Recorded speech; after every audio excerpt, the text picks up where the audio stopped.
جب آپ آخرکار خود کو سب سے مقدم رکھتے ہیں۔ عائشہ ہمیشہ دوسروں کے لیے جیتی رہی تھی۔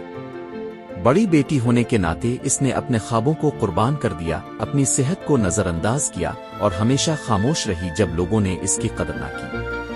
ایک شام تھکن سے چور وہ آئینے کے سامنے کھڑی ہوئی۔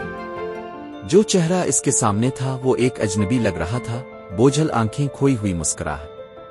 اسی رات اس نے فیصلہ کر لیا، وہ خود کو جانے گی۔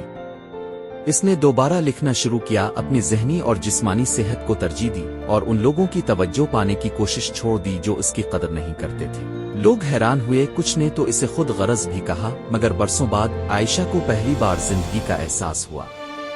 اور پھر ایک جادوئی لمحہ آیا۔ دنیا ختم نہیں ہوئی، اس کا خاندان ایڈجسٹ ہو گیا، سچے دوست اس کے ساتھ کھڑے رہے اور وہ اندر سے مضبوط ہو گئی۔